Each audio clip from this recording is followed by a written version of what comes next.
the world will still be there. A world of suffering, a world of care. Today we'll dance and tell the universe there's love and song for everyone.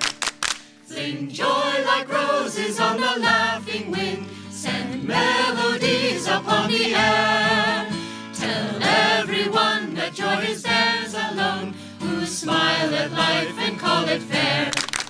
Fling joy like roses on the laughing wind. Send melodies upon the air. Tell everyone that joy is theirs alone, who smile at life and call it fair. Mañana, friends, the world will still be there. A world of suffering, a world of care. Today we'll dance and tell the universe there's love and song for everyone. Fling joy like roses on the laughing wind. Send melodies upon the air. Tell everyone that joy is theirs alone, who smile at life and call it fair.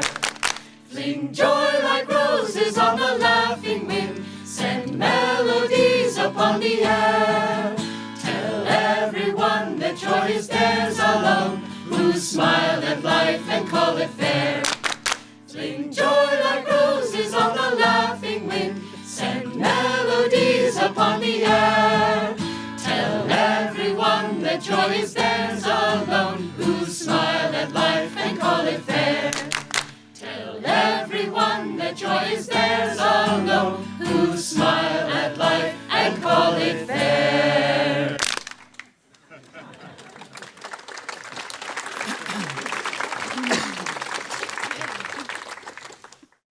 Guide me, Lord, throughout this day in all I do and all I say. This is a wonderful song. I can't sing all of the words. I used to do this on a daily basis, and us singing it today reminds me, get up out of bed and sing this song.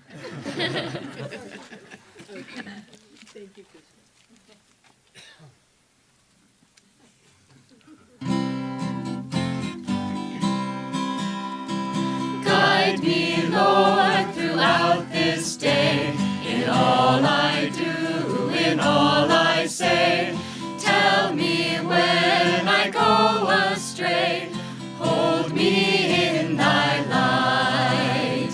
Help me see that happiness comes not with wanting more but less.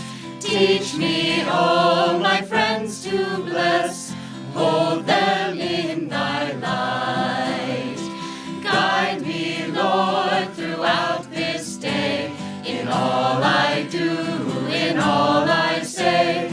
Tell me when I go astray, hold me in thy light. Help me see that happiness comes not with wanting more but less. Teach me all my friends to bless, hold them in thy light. Teach me all my friends to bless, hold them in thy light.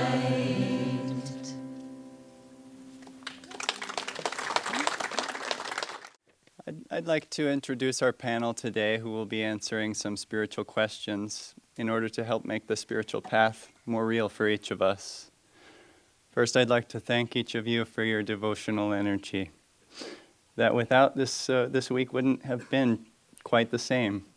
So if you don't feel like you really played a role and weren't up here doing something, know that your devotion is precious and needed, and you being here is a great gift to everyone. So thank you. Today we have Nayaswamis Asha, Daiva, and Parvati and Hriman. They all serve in various aspects of Ananda communities, and I'm sure they're joyful to be here today and offer their insight and wisdom due to many years of growing attunement. I would like to share just a reading from Swami Kriyananda that this morning I felt could really be beneficial to people who are going out of Ananda tomorrow or the next day or today, and that perhaps it will be beneficial in being able to make really strong and hold on to these deep blessings that you've received this week. Somebody asked Swamiji once, when do you feel most in tune with Master? And these are his words. I have found that I'm most in tune with him when I don't have the thought of what I'm getting from him, but dwell rather on the thought of what I'm giving to him. When with my whole energy I give him joy, appreciation, openness, service, in short, my very self, I receive from him the greatest energy and blessings. It has nothing to do with pleasing his ego, nor obviously does he need my joy. It is rather that open feeling in myself puts me onto the wavelength on which he himself functions, because his own energy is always directed towards giving, not taking. If I can lift myself at least somewhat up to that giving level, rather than thinking only of gaining for myself, I am able to receive much more. On a lower taking level, I have found that his energy only trickles down slowly, as it were. I haven't exposed myself fully to its flow. So I think that that's very beneficial, that we all remember that when we go back out into this big, wide, crazy world, that we're meant to give Master's light, not guard it, not protect it and be afraid of the restlessness, but to bring the light, to bring the strength, and to give whatever we can through smiles, kindness, joy, love. And I just wanted to offer that as perhaps an encouragement for when you do leave, because this world will shake you up when you leave again, and it will shake me up. And if we remember that we're here to give Master's light, he will reinforce our own inner power. So I guess I'm going to be standing up here the whole time.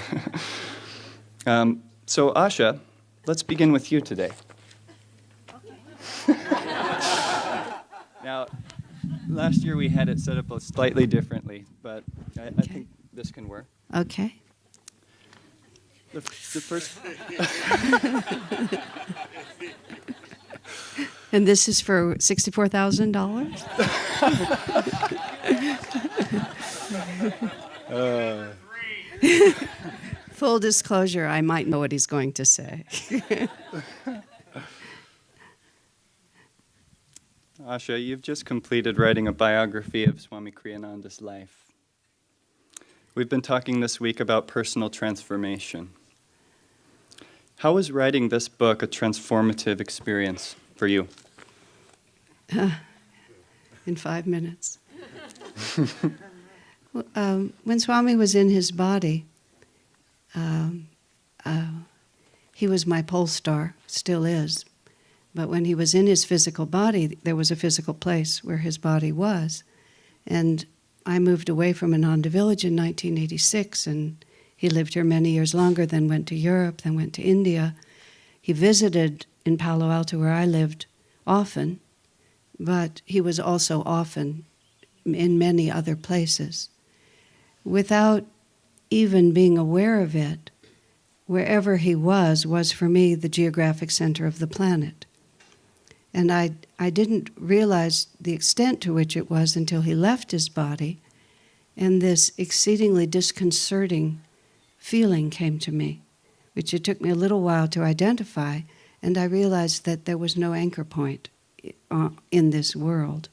It wasn't that he was gone, but the manifestation was gone, and therefore the anchor point was gone insofar as I lived in a material world.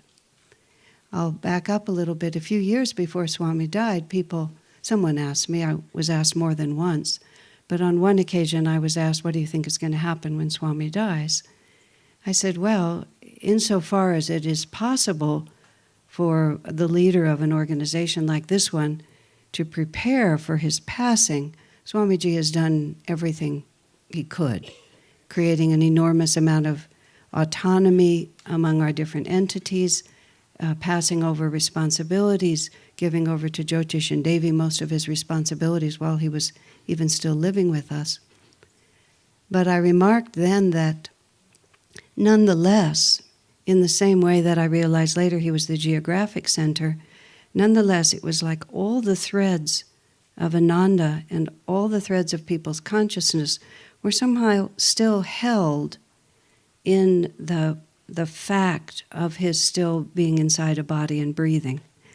And even though we were all acting very much on an autonomous way, there was still a sense of being tethered. By no means did that feel like a limitation, but it was just a fact.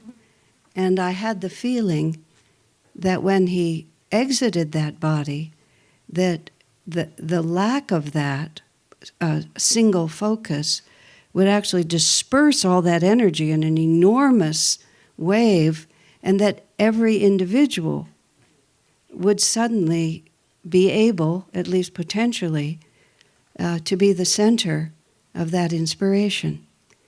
This is why masters don't live forever, with the exception of Babaji and Agastya and a few of them, because they inspire and implant and create, and then it has to work a little differently after that. And of course, it's hard for us to realize that Swami Kriyananda was not quite 26 when Master left his body, after a mere 3.5 years. So the extraordinary commitment of discipleship that all of us witnessed through his life was done almost entirely without the physical presence of Master. And Master was so present for him that that doesn't cross our minds very often, does it? So, because the Kalidas is asking about this project that I just worked on, this was my life assignment. I was 24 when Swami suggested that I should write about his life. And I worried about it every day. It wasn't like, oh yes, sure, I'll just do this. He did have the grace to say, not yet, thank you. But I literally worried about it every day because I just didn't know how I was going to do it. And I started working on it a few years ago. But I was trying to do it in the midst of everything else. And I knew I was writing, but I was writing in what I called a mental way. I wrote something. Swami trained me to write over many decades, and it was not always an easy process. I wrote a little story once, and he said, well, it's fine. It's mental, he said like that. He said, you can publish it if you want to. It was sort of like that. And I remembered, but I didn't understand. Finally, the opportunity came to me to go into absolute seclusion. I was way up in northern Washington at that point without even internet or anything, wonderfully isolated. And when I was finally completely alone, then Swami began to talk to me. And I believe he'd been talking to me the whole time. I just felt that my mind was too busy to hear him. Although the woman who wrote the book, The Color Purple, said she tried to write it in New York City, but the characters finally got her to understand it's too noisy here. We can't talk to you. So she went out to some southern city in the country. So I was completely alone with Swamiji. And I wrote the story that I had lived from the notes I'd taken in my own handwriting. I wrote it, ended up writing it very impersonally, so it's really not my story, but I'd lived through it. But I didn't understand any of it until I was quiet enough that he could talk to me.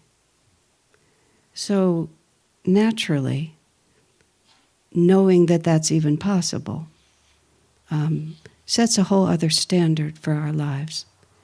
And once I came out of seclusion, there's a lot of other noise. And I know he's still talking to me, but I'm not always able to hear him as clearly. But it's certainly easier. But the realization from one's own experience that time and space and death is no obstacle to consciousness. We can say that a lot of times, but if you experience it even once, what it does is it sets the standard for you. And then everything after that gets to be measured by that. So what I feel like this experience has done for me is it's given me a tremendous sense of the possible, which makes me restless now with anything less. I don't live in it by any means all the time, but knowing that it can be done once, knowing that it can be done once by any of us, tells us then that that's the standard we have to aspire to. Thank you, Ashaji. In case you don't know, there is a gold mine on the internet of wisdom, and it is called Nayaswamis And they have received so very much from this website that I can't help but plug it at this moment. Not just Asha, but the entire Palo Alto Sangha just does so much. Such a beautiful light that they shine. So thank you, Ashaji. And now, Daiva, let's ask you a question. If devotion is such a critical aspect of meditation, how can I cultivate it? Great question. And particularly good because when I came to the path, devotion was not a natural experience for me. At least I didn't know how to identify it. And a lot of the things that people did at Ananda to express devotion, I found distancing and put into an area of questioning. In fact, the first time I ran into Ananda, I was very earth tone. And I was, organic farmer and many other things. And I came to an event that Swami Kriyananda was holding, and everybody was in pastel colors and singing the same chants and reciting responsive prayers. And I thought, this is really odd. And but gradually, and I lived a lot in the mind. Gradually, the heart began to open as I started to see in their eyes something that I wanted. I decided to look up devotion last night because I have it as a living experience now, but I still don't understand it, or didn't until last night. Devotion is defined as love, loyalty, and enthusiasm. Isn't that lovely? Everybody yearns for love. Everybody has an ideal that they aspire to, that they feel will give them the love they seek. Part of the theme of this week has been, and Ananda spoke to it beautifully yesterday, we are all brothers and sisters made from God's light uniquely, and God is expressing through each one of us. So everybody's devotion will be very, very personal. And whether you have a scientific approach or a karma yoga approach or a heart-centered approach to life, devotion is still cultivatable. Devotion is still something that's a very real thing. Think of the scientist and the mental disciplines that they have to do. But a true scientist loves the truth. And they are loyal to the search for truth and to parsing it out against all the things that seem so real but are evanescent and not lasting.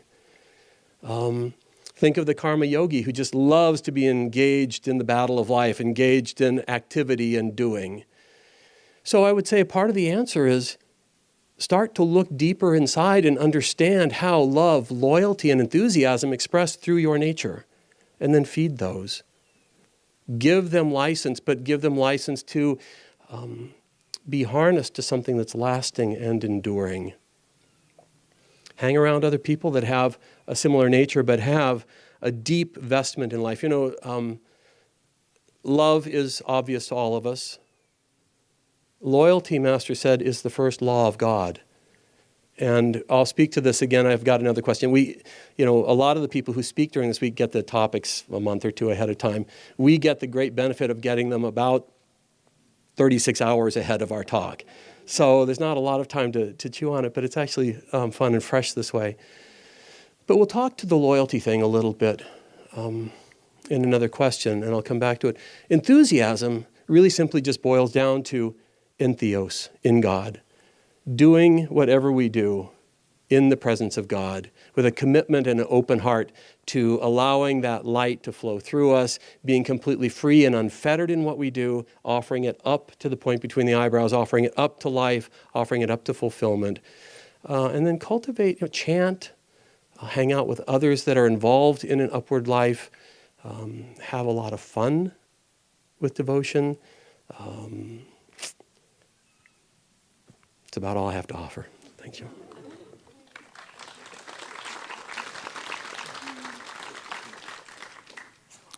Thank you, Daiva.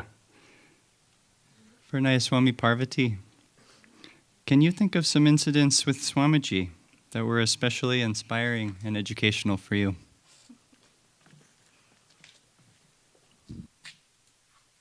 Swami's mere presence was deeply inspiring and educational for me throughout my entire life. It's so rare to meet someone that from the very beginning you just feel he's an old friend, but not on a familiar level, on a deeply, deeply spiritual level.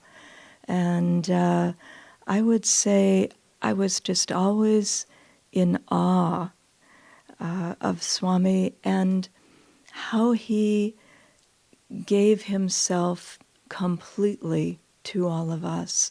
I mean, very personally, too. He shared, in other words, with all of us in very personal ways. And really, his life was so, in one way you might say, tumultuous, but it was so, he was getting a lot done in this lifetime. And one of the things that I've always deeply appreciated is that he, when he went through changes in his own personal life, he took the whole community with him through that change. And I'm thinking specifically of 1981, when his personal life, he had been a Swami. I was in the monastery. I'd been there for, 6 years or so, so it was monastic and, really focused in that way, which that was an easy thing for me. That just resonated, of course. I hadn't been a householder in a while, so. But all of a sudden, Swami was in a relationship. And it's like, what? I mean, for most ashrams, which we're both a community and an ashram, the upheaval that could cause would be incredible. But, and it did personally cause that upheaval, but I have to say, from the very beginning, I kind of intuitively knew that those upheavals were a good thing, because it's how you grow. It's how, as I say, the monastic thing, no sweat. That was not an upheaval for me. That was a natural course of events, being part of the monastery here early on. But the householder part of that, and watching Swami, his energy outwardly express itself in this very different way. I mean, much more. He was very impersonal in those first 8 or 9 years that I was here. And that resonated with me. I didn't have a problem with that. Other people had a big problem with that. That was hard for them. But all of a sudden, he was in a relationship. And you know what he did? He, from my memory, it might be a little faulty, but he, during a number of months, had a weekly satsang here at the Expanding Light in the temple, and he walked us through, talked us through, shared with us the process that he was going through internally so that we could come along with him. He didn't just say, oh, now I'm doing this, I hope you like it. He really explored what a householder life was about, what a marriage was about, what personal relationships were about in the context of this deeply spiritually committed path of self-realization, because it is deep and very committed. And so for me personally, I thought, wow, what a great opportunity. I don't understand this yet, but I will. And so what I would meditate and go to the satsangs and all of that, and then I gradually came to and it actually came pretty quickly. What I found was that I really wanted to observe him in this new role and feel what his consciousness was. And I thought, if his consciousness feels the same, no problem. Because the outer manifestation, we all go through a lot of different things, but that was very important to me. That was the rock that I had planted my spiritual life on since I came, 1971, 72. And I thought, if he's going through this tremendous change, but if his consciousness remains the same, wow, what an amazing adventure to be part of. And I found that that was true. I didn't feel Swami really had changed inwardly at all, not at all. But the outward expression was now showing us and educating us and helping us to understand how to relate in a more personal way, what that looked like.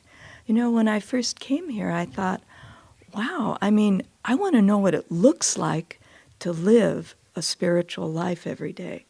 I went to Southern California and all the shrines down there and all of that, and I knew right away that it wasn't going to happen there. But when I came here, it was a community, and really what I felt was it was just an extension of the autobiography. When I first came here, I had just read the autobiography and came to visit and, heard Swami do everything on a weekend evening program and then Sunday service and the fire ceremony and talk to people and have lunch and all that. But it was in motion. It was the spiritual life in motion. And all the people that were around, the ones that I could see relating to him, that were close. And I just thought, wow, it's really quite astounding that we get modeled this example. But for Swami, he was, as Asha said, always the core, always that place from which to relate. As Swami himself said, when people would say unusual things to him at Mount Washington, he'd say, well, did Master say that? And if he did, then he'd try to readjust his thinking to encompass that. And that was pretty much it here for me and for many others. So I would say that is one of the most deeply grateful things that I have about Swami's life. The other thing I remember when Kalidas was reading the letter from Swami about Master and Swami is that I felt that same thing from him, that because we were always preparing for him to leave the body. I mean, really, when I came here, I remember in 1973 just going home after a satsang and thinking, oh God, I hope he doesn't leave his body soon. It must have been from a past life, because it was very early on. But I thought the only way to remedy that fear is to become more like him. And so the whole spiritual life, in my understanding, is that we become like that ideal that we're looking at. And Swami made that possible for all of us. He flowed through us. And I remember saying to him one time, because I was kind of close to him, but a little not like others, but really always when he did something, I was there. I was drawing from him always. But I said to him, because he had sent me to San Francisco with Ram and Diana to run the big center there, replacing Jyotish and Devi, which was like, oh my God, really? 45-room mansion, middle of Pacific Heights, San Francisco, running the house, 21 to 30 people there, living there all their lives spiritually, a center where we taught. But I said to him after I came back a little while later, I said, Swami, I feel much closer to you than I ever had from doing this. And he just smiled. He didn't say a word. But because I felt him with me, I couldn't have done that. How could I have done that? But he sent me there. And so it was his energy flowing through. This is what you need to do now. This is how it's going to work. And, you make your mistakes. Oh, that was something that I did, But just that closeness to him really came to me by acting as a channel for him. And I remember as Asha was speaking, when he died, I just felt so much joy because I thought, as she was saying, and it's true, to the extent that each of us draw on that and live that in our own lives, I thought, his joy and his presence, wow, it's here, and it is so dynamic and so wonderful. So that's my special story. Thank you, Parvati. And I just want to comment that it's amazing for being a young person here at Ananda to see how Swami's energy has spread into so many lights that we are too drawing from. And that actually Swami is so much more accessible now because of the attunement of the many years that you've spent drawing from him. Now we can draw him through you. So I appreciate that. Hopefully that's how it works. So Nayaswamis Hriman, the next question is for you. And that is, what does spiritual progress look like in one's life?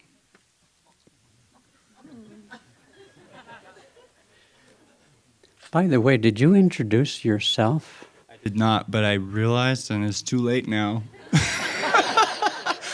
I'm This Kalidas.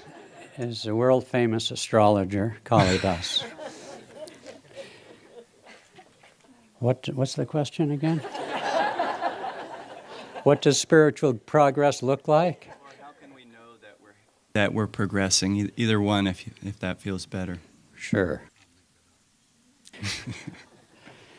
For many years, many of you know, I had the opportunity and privilege to teach the Art and Science of Raja Yoga course. And at the very end of that course, he asks this very same question. I'll come back to that. Swami Sri Yukteswar, Yogananda's guru, was noted for saying simply, despite all of his esoteric wisdom, learn to behave. Now, I don't know where the next quote comes from exactly. I haven't researched it. I know Swamiji would use it from time to time. I suppose Yogananda, master, did so also. But it goes something like this.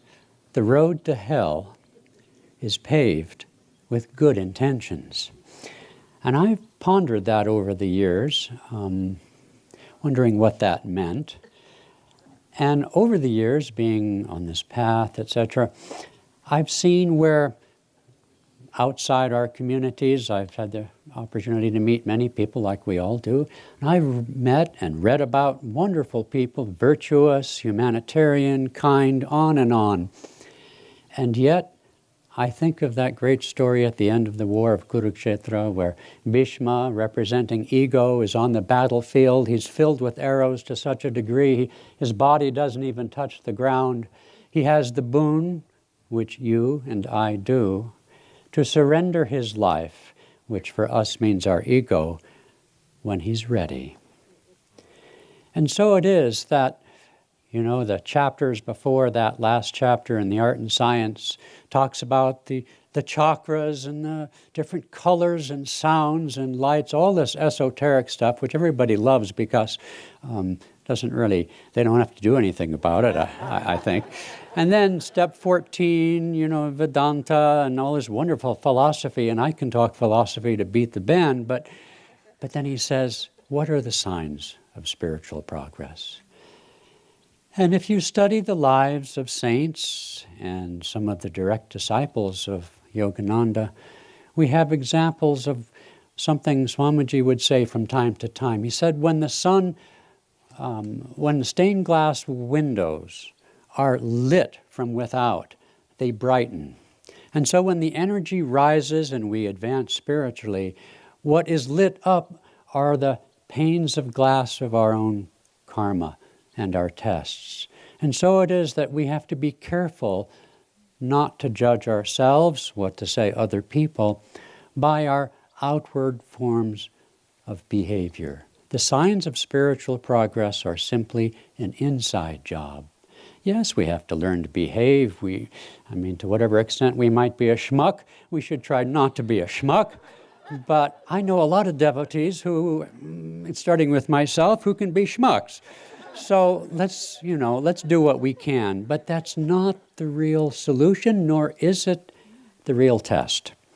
The real test is something really starting with you, only you, but that's not wholly true. When you live in community, when you have the privilege and opportunity to be with those with great intuition and a sense of rapport with you, and having lived in these communities for what amounts to most of my adult life, I'm approaching 108 now,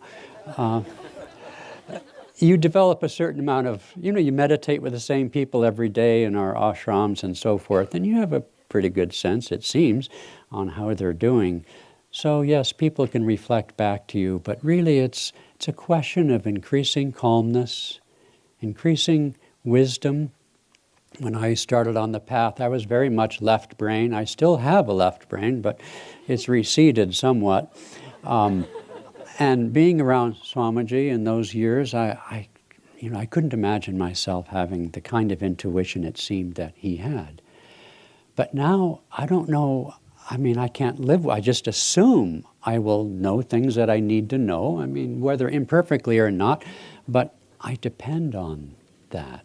And so what I'm saying is, that's just one example from my own life, but you can tell from your own inner state the degree of your anxiety, nervousness, irritation, anger is a big one. But I'll tell you the litmus test that I feel Swamiji gave us that has been very valuable in my life. I think it's in Sadhu Beware, that wonderful book he gives on really precisely the subject, how to live. The litmus test simply is this: how do you handle critique, real or imagined? Are you self-defensive? Do you go through all this grinding stuff in your head about he said, she said, and what if, and so forth? Or do you calmly reflect? Can there be some truth in that? And if you can honestly say no, can you let it go? And so the signs of spiritual progress have to do with your own development, your own consciousness, your own energy. And each of us has a unique path. And probably one of the greatest pitfalls of Sangha, Satsanga, of association with other souls, is the innate tendency to compare ourselves. We look at the saints, the masters, some of our friends. Of course, this is how it works. But the dark side, the downside of that, is, of course, to compare ourselves unfavorably. And then when we get tired of doing that, we flip over and we start judging others. And so signs of spiritual progress have much to do with things like anger, irritation, judgment, and critique. And one of the greatest ways of working on that is what we're doing here together this week. Environment is stronger than will. And when we speak of saints, when we speak of spiritual qualities and we reflect those to each other, we go away with that little portable paradise that we can draw on, as others have said. It's an inside job.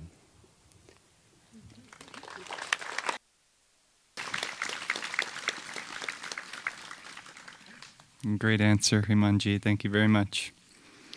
The next question is for you, Asha.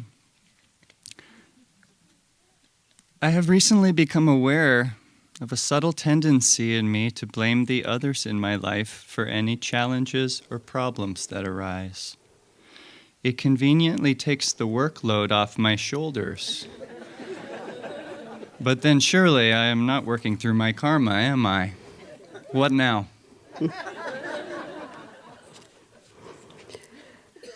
The hardest, I think the hardest principle to accept on the spiritual path is the absoluteness of the law of karma. It's just so annoying. And really, even for people coming onto the path, I often tell them, just put that one on the shelf until you're ready for it. It's not only just personal, it's global. You look at all the suffering in the world, and this is the way it's stated, that the magnetism of our own inner reality, the vrittis in the chakras, draw to us the magnetism that is necessary for us to work through whatever those vrittis are generate the magnetism that draw to us the outward experiences that are appropriate for us to gradually resolve those vrittis and be able to move forward without our energy always being, well, I'll use Peter's word, hijacked by some other priority that we may have intellectually rejected, but we may have unplugged the fan, but the fan is still spinning. So you have to start with the premise that God is in charge.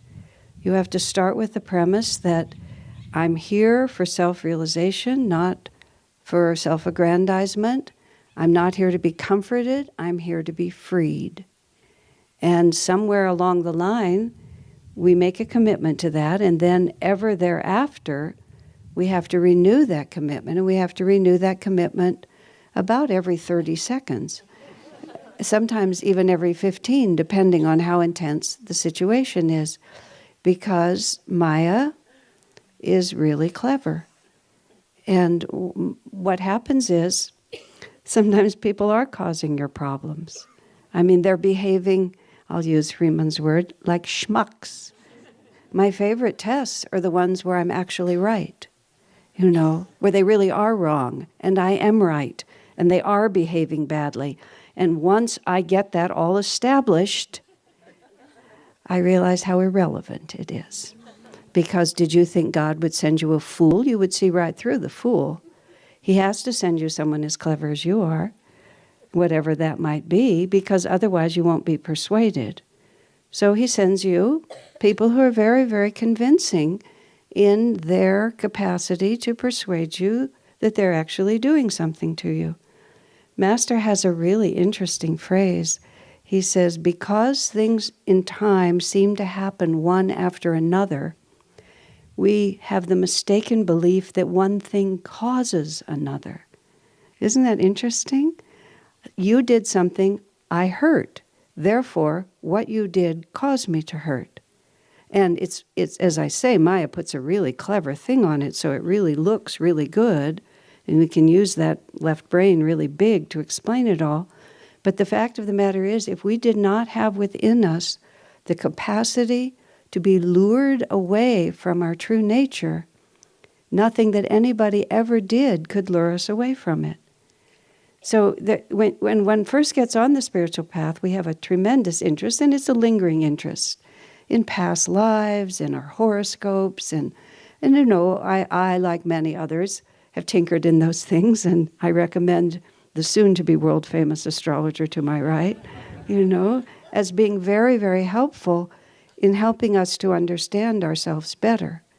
But one of the things, specifically I'll speak of Kalidas, but specifically about astrological reading, is it gives you the principles. Because it's not the specifics, it's the principles. Maybe your horoscope is the external picture of your chakras. Swami said yoga and astrology are the same science. The heavens represent the chakras, and so you're born at the moment when this world matches this world. So you can understand the inner world from understanding that world if you have the intuition to do it. And what happens then is things happen that highlight the limitations of our internal world.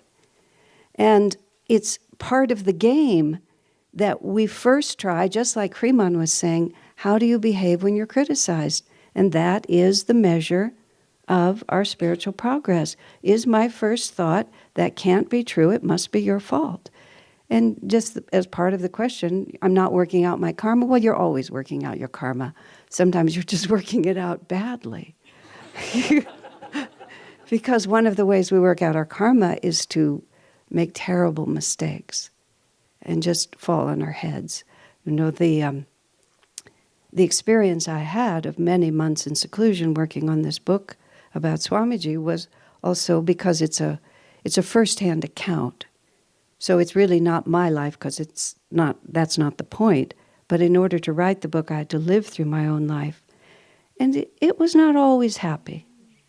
And it wasn't that my experiences weren't happy, but I made a lot of mistakes. I mean, how simple can you say it? We make a lot of mistakes. And so one of the mistakes we make, the biggest mistake we make, is to believe Maya. And one of Maya's best techniques is, you said that, now I hurt, you shouldn't have said that. You did that, I hurt, you shouldn't have done that. And then we work really hard to make that person understand my reality so you will be different. This is actually the Vaishya level of the caste. The second caste, the Vaishya level, it's the merchant level. What that means is it's always an exchange. And the characteristic of the Vaishya level is, if I could just get the world in order, then I wouldn't suffer anymore. And that we think, oh, I'm not really a Vaishya, I'm a Kshatriya, I give. But every time we think that we're suffering because of something outside ourselves, we have slipped down into the Vaishya level, and it's an exchange. You're supposed to be nice to me, and then I'm happy. You're not nice to me, so now I'm deprived. Is this easy? Oh my, no. Not at all. I remember I was reading, actually in my notes, when this community burned in 1976. Swami was in Hawaii working on the path, as it were, and he came back and he was talking to us in a community meeting, and he was just so realistic. He said, this is a traumatic experience. This is a trauma. We don't have to pretend this is not a trauma. This is a trauma. Something has happened that is really going to challenge us. That doesn't mean we have to die in it. That doesn't mean we have to worship it. But we can say it out loud. So other people, especially people who are close to us, they're sent by Maya and they're real good at it.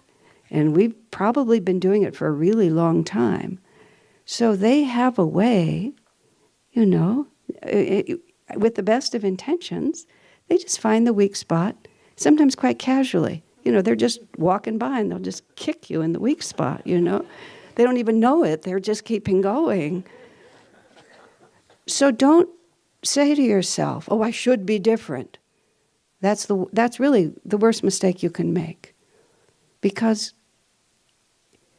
to overcome the hurts of the heart, that's a lifetime project. And one of the things I learned, to go back to question number 1, for me, was how deeply sensitive Swami was and how profoundly he felt everything. It was convenient for me to believe for a long time that he didn't, because that was my approach to the spiritual life.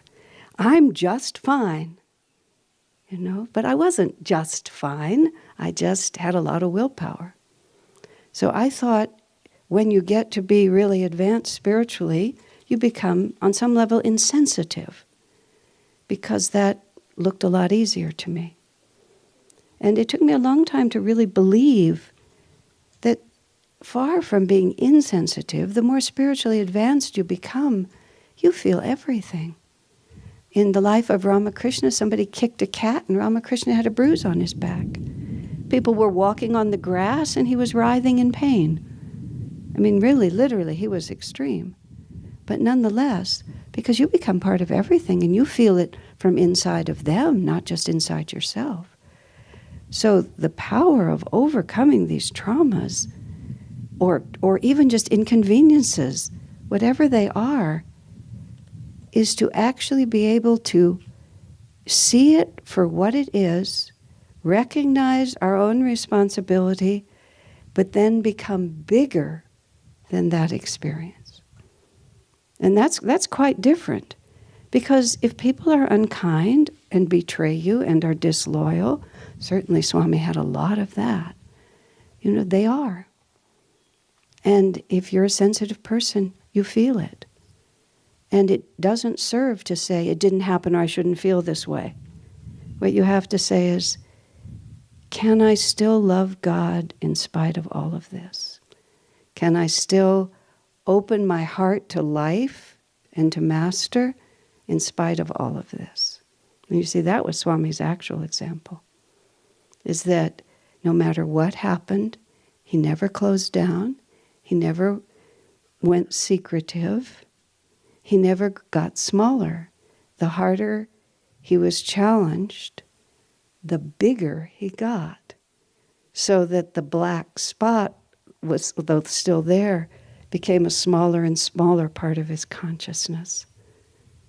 And that's what it is that we're being asked to do at all times. That's why the masters are so childlike, because they are not afraid of anything. How can you tell when you overcome a karma? Someone asked Swami. He said, when you're not afraid of it anymore. That's really something to think about. Are you afraid of being tortured, imprisoned, betrayed, disappointed, alone? If we're afraid, there's still karma there. So guess what? God will give you another chance.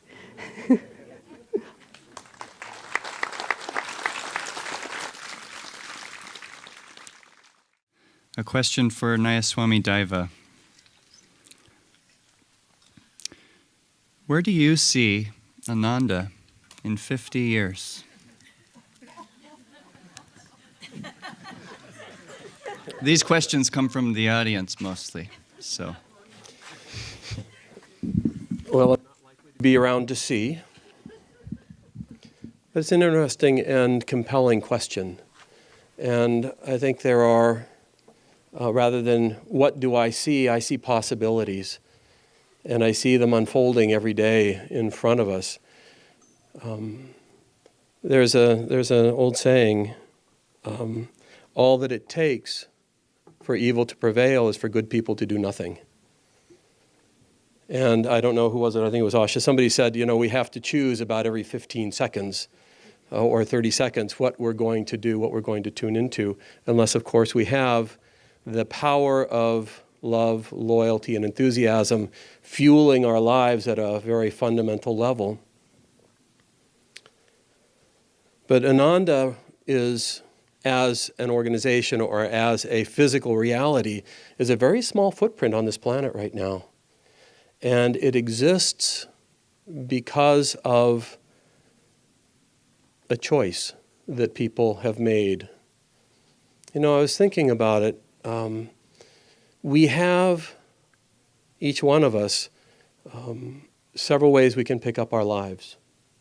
We can, and much of the world is doing this, we can pick up our lives by simply just being involved in our karma and indulging our karma. We can have tendencies, we all have tendencies, and we can just feed them and see where they go.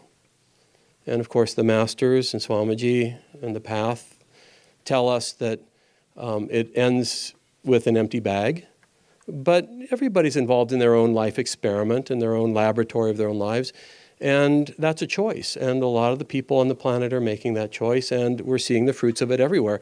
And if that continues to prevail, Ananda will simply vanish like Brigadoon. It'll just have been here, it'll have been a lovely dream, it'll have been a possibility, and in 50 years it'll just be either gone or a shell of what we experience. There's a second choice, and more people on the planet, it's still a very small minority, but more and more people on the planet are beginning to choose this, and that is to take their karma and invite God in.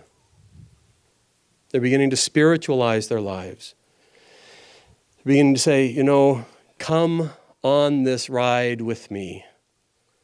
And it's a precious thing. It's a huge step forward from simply indulging, pushing the pendulum of your karma, the motion of what drives you, where you hope happiness will come from. Just indulging that, saying, God, let's do this together and see what happens. And if the world does more of that, Ananda may remain somewhat as it is. It may remain a beautiful footprint. I'm holding the book Cities of Light, and what you have is Ananda Village as a city of light, and an example of what's possible. You have a handful of other places on the planet where that's been expressed to some degree. And you have a growing movement of a sense of that something's possible in that. But in 50 years, Ananda will just be this. It's been already 5 years since Swami Kriyananda passed.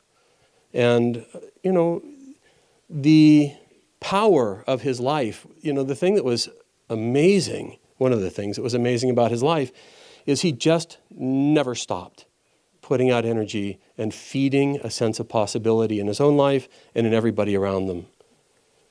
And the third choice we have, as I see it, is for those who can find their way with this,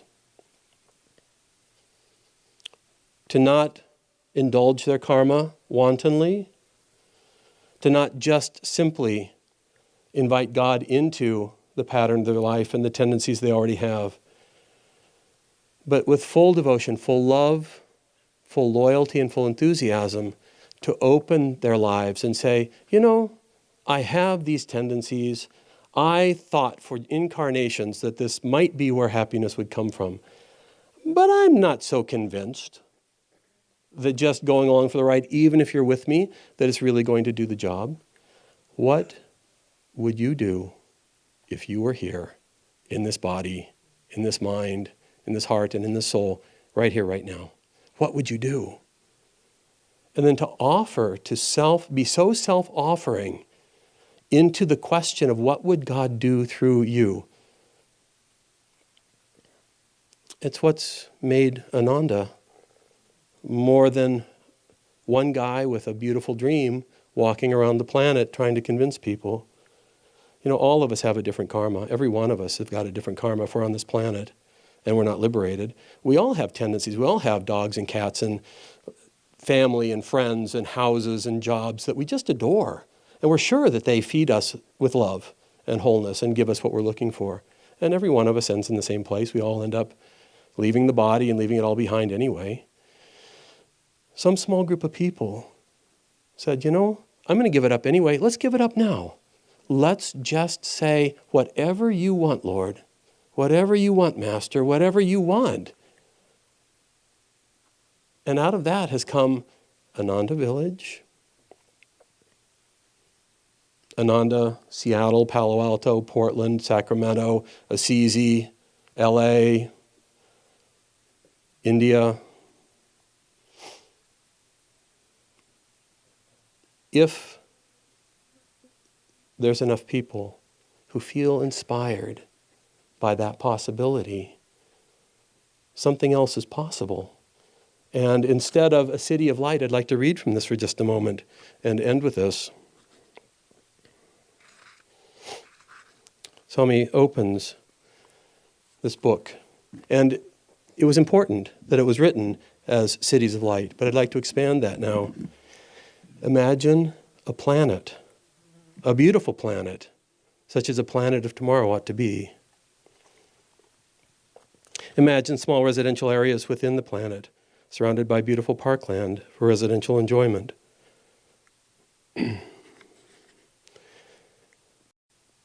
Imagine a planet where human values are given first importance, where the desire for joy and harmony and love are looked upon as needs every bit as practical as material considerations. Imagine a place where creative life and people's goal is to improve their understanding. A planet where residents offer one another help constructively, compassionately, and not by confrontation in their efforts to improve themselves. A place, a planet where self-improvement is not approached with tension or an attitude of guilt, but joyfully, serenely, and with the understanding that neither guilt nor tension ever helped a tree to grow. And on and on and on. Ananda, if enough people give themselves over wholeheartedly and say, Master, do this through me, could be the pole star of this planet, the guiding light. Because Ananda, remember, Ananda isn't a place, it's not an organization. It's the movement of joy that brings us back to God. Thank you.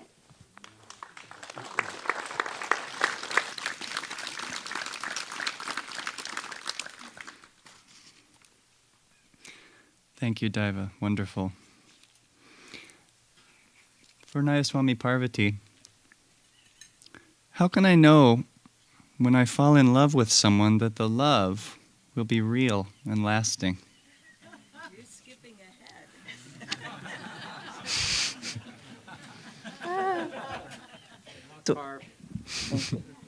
Well, I actually think that I know the answer to that. You can't go beyond where you're at, and love has to be divine. And so I know it's about a person, but if you don't start with your love for God and deep commitment to that love for God and the spiritual life, relationships are tricky, very tricky. So, and the reason that I say that is we married someone 10 years ago or so up in Nova Scotia, right. Yeah, it was December, and for some reason we committed to going to Nova Scotia in the middle of winter, going through Chicago, waiting there for a long time while the planes were getting de-iced and making it to Nova Scotia. But anyway, it was a very sweet wedding. We were there just for a couple of nights, and for those that you remember, it was, what's his name? Nolan and Alicia. Nolan used to work here in the kitchen and in the summers. But anyway, it was a very sweet wedding and all of that. But it just made me, again, you're in those moments because everybody there pretty much was not on this path. It was just Nolan and Alicia.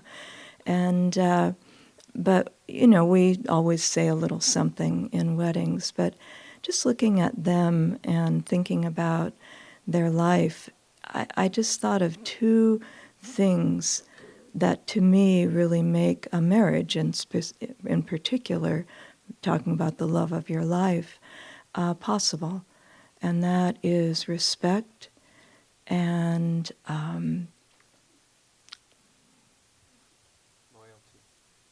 not loyalty. Anyway, respect is one. It's more impersonal, that there's a little distance between two people that live together, that there's always that feeling that, and Pranava and I have interesting little phrases that we say to each other, when we're doing something maybe a little off, and wait till you get to know me. And my response is, I'm not going to do that.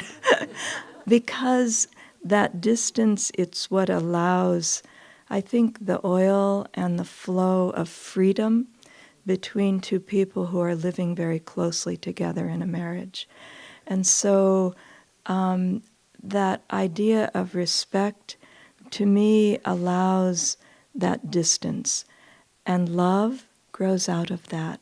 Love grows, it gives a space. When you pot a plant, if you pot it in a pot that's too small, you can feel it going, ooh, it's too tight, and it can't expand and grow. And I think for us also in relationships, both friendship and marriage, that we need to always really give it space and feel that there's that space around each person involved in whatever relationship it is that allows them to relax. Respect is the other word. So, because not earning the respect, but just that respect is given to that person because they're a soul, and that you freely give that in that environment, then the ability for true love to grow really happens. And then, but it's like you don't want to presume, how will I know it will last forever? You don't until you begin engaging in it. And so that ability to allow that distance really, and again, not distant, impersonal, but just like, I don't want to know everything that Pranava does, I want to know him in a way that's supportive and helpful to him. And so other things that he does, I don't want to know about everything. That's his karma, and I have mine. And what has happened for us is that we both understand that. I'm not the one just saying that. he also operates in that way as well. And so you have that ability to really foster what is deep love. Now that just happens karmically for some people. I always remember my mother saying, she was married, my parents were married for 53 years, and they were characters and they weren't on the path and all of that. But living at home the years that I did and then seeing them afterwards, there were these qualities. They just had it naturally. They met each other within a 6-month period, got married, and then I came along. So it was like a karmic thing that happened there. But I remember her saying to me when I was younger, she said, remember, in a marriage, you have to give a lot of love. You have to give. And that's what makes it possible. And I watched both of them do that. So anyway, I'd say we're always working from a circle out. And so we have two people come together in friendship or in marriage or however. And we have to work from that chemistry that's there. Is there the right chemistry to make this happen in the right way, where an enduring love can grow out of that connection? That would be my feeling.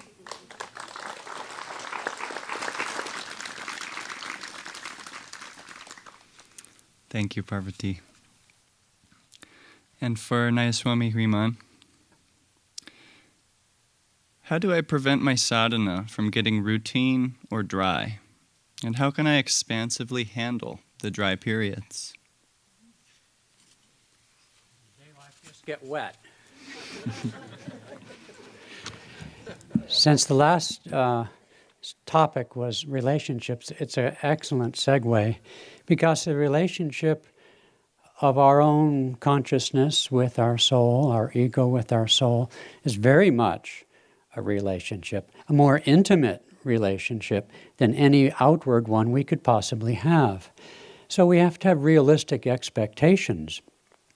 You come on retreat perhaps, you take Kriya initiation. There are points like a honeymoon, like the beginning of a relationship, you take discipleship, when it's wonderful. But you have to be, as Swamiji would say to us, be a long-distance runner.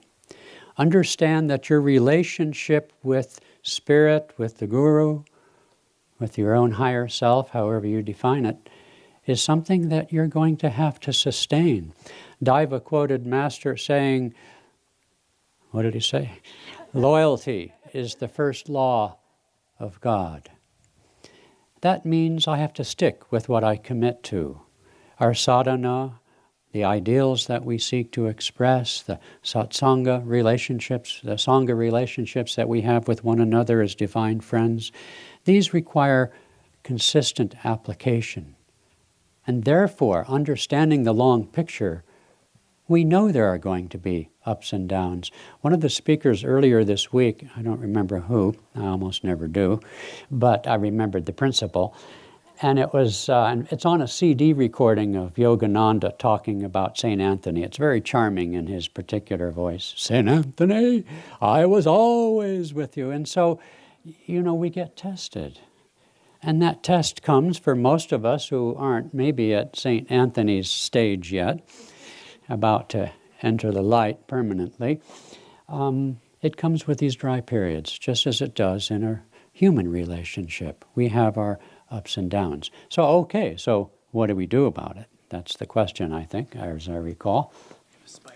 Spider, okay.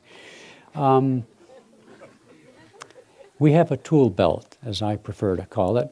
Maybe somebody would call it a makeup kit. I'm not familiar with that. But I call it a tool belt. And in our tool belt are things like chanting and affirmation and all sorts of things, mantra, kriya, hong sa, energization. There have been times when my mind was like that rebellious horse or whatever it was that distributed like leaves in a wind, quoting from the chapter on cosmic consciousness, where all I could do, all I was willing to do perhaps, was chant.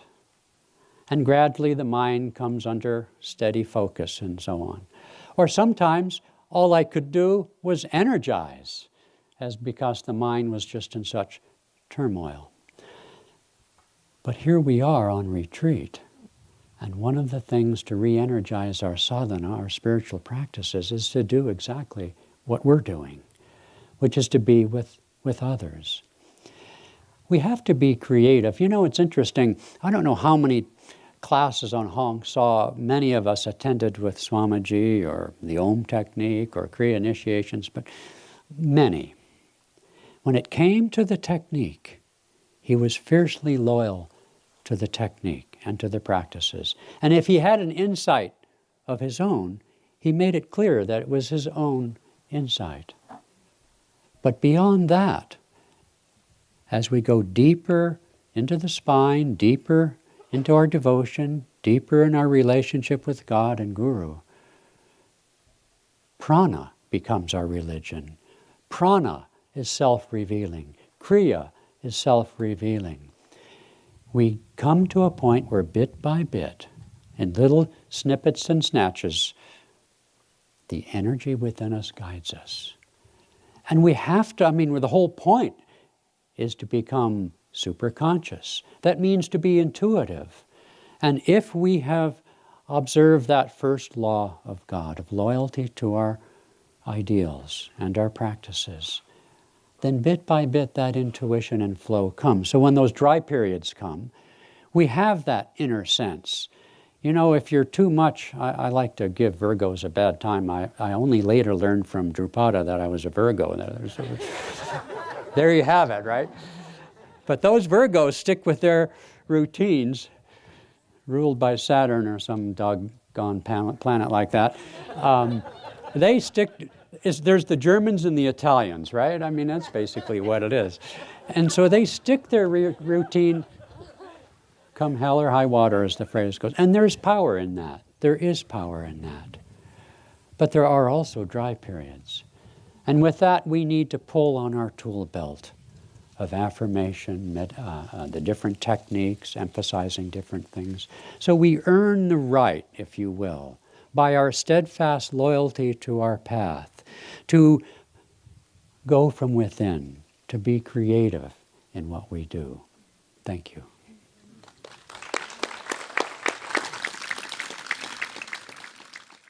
Ashaji, how can we stay in tune spiritually and still find ways to blow off steam, have fun, and express creativity?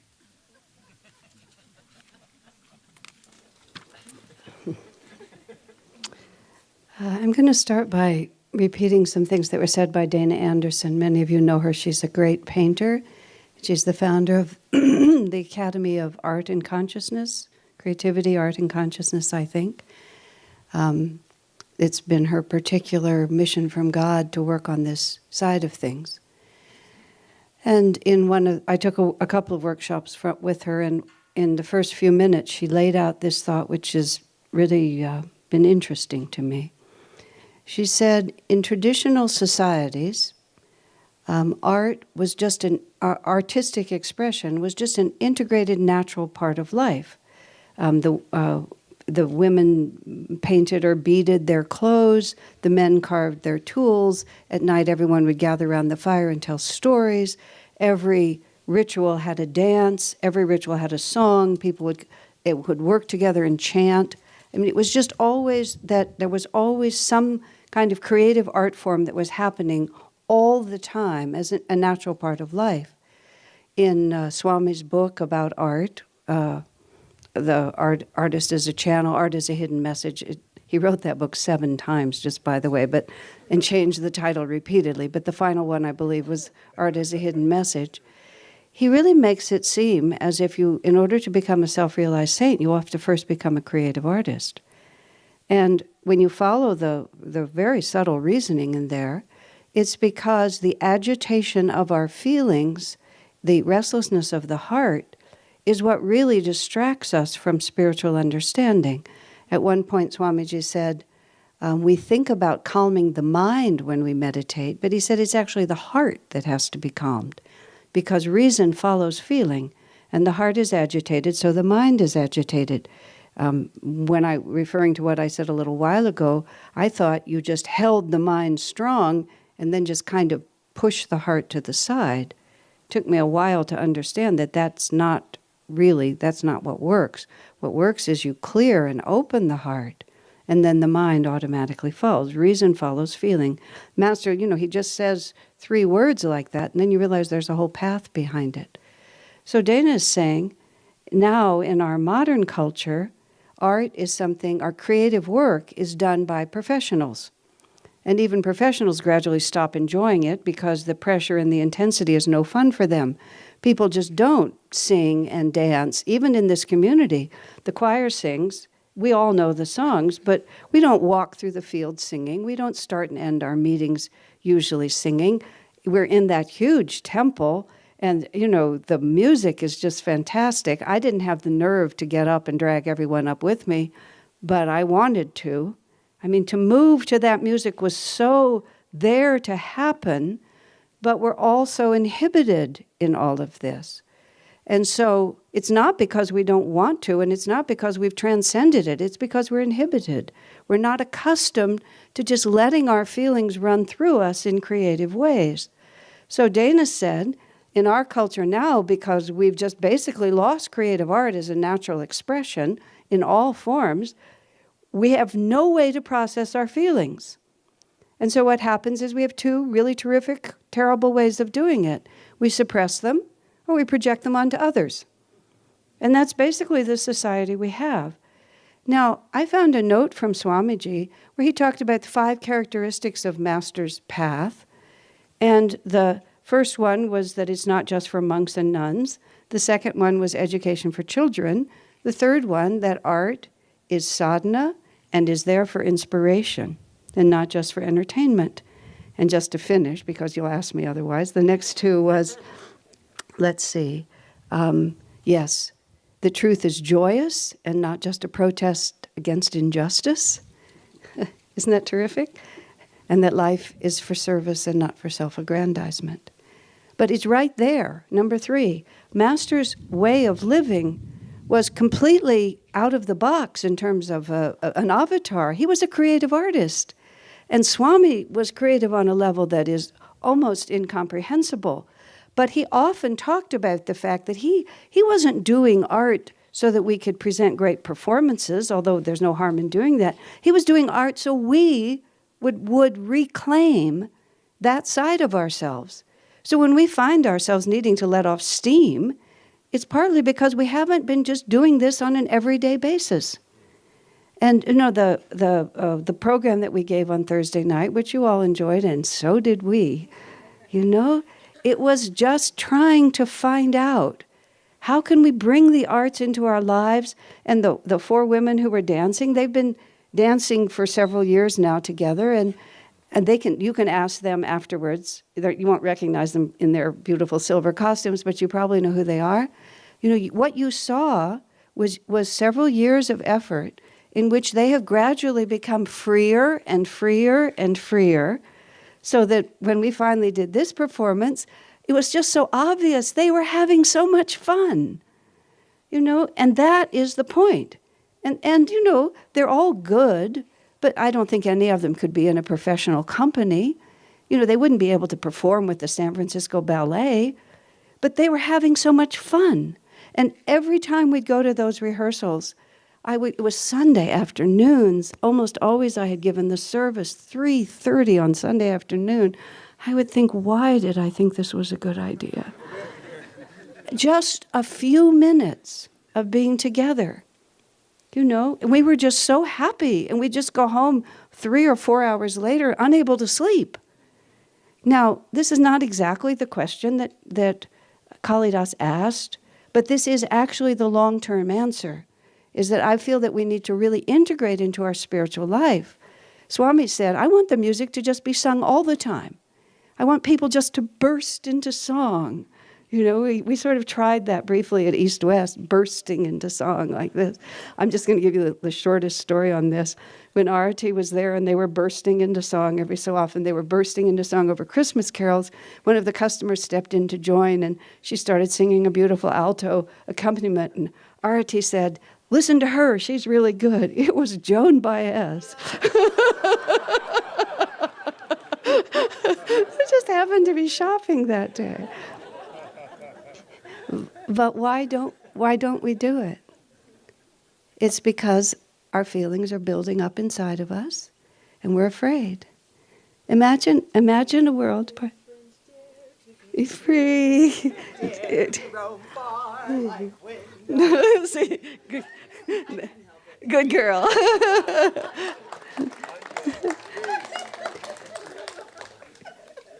I've gone through several titles for my book. The latest one is Swami Kriyananda, Dare to be Different, Dare to be Free. How about that? All right, enough.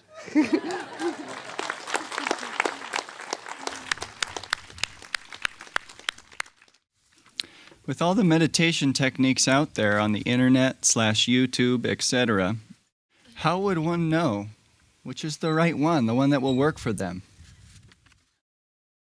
Feel in your heart.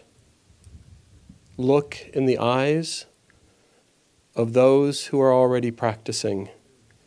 If they have in their eyes what you want, do what they do. If not, keep shopping.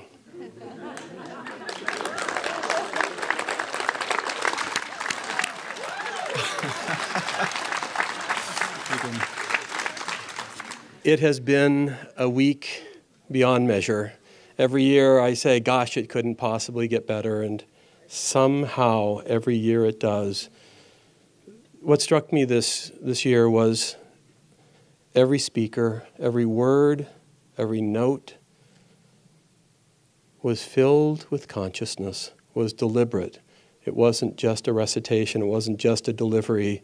It was filled with stillness, it was filled with kindness, it was filled with power.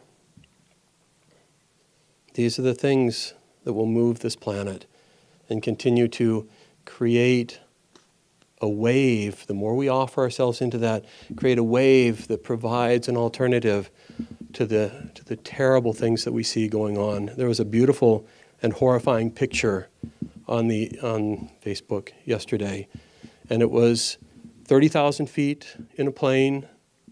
Somebody snapped a picture over California, and there's a thermocline, a layer where the clouds and the smoke and the lower atmosphere was not moving across. It was like a plane, but it had texture, and it was dark and black, and underneath it was this red glow.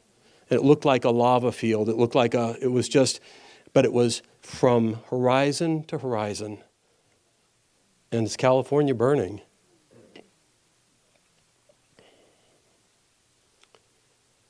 The need for Ananda is desperate. And I'm speaking to everybody here, although this is the choir, of course, literally and figuratively.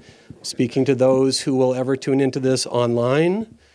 And I'm speaking into the ethers and speaking to those who are yearning for meaning in this world. Let's open our hearts. Let's open our minds. Let's all stand up. Let's feel for the light and the love and the joy and the possibilities that our masters have brought to this world at this time, that expressed through Swami Kriyananda. One person said yes.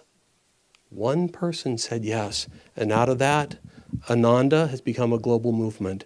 What happens if each one of us says yes at that same level, filled with devotion, love, loyalty, and enthusiasm?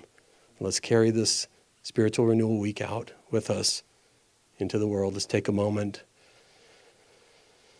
Feel that great power flowing in through our receptivity, our openness, pouring through us as we chant Om and uplifting this planet. Om.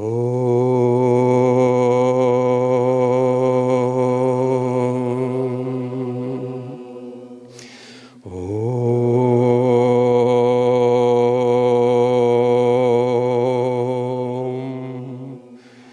Om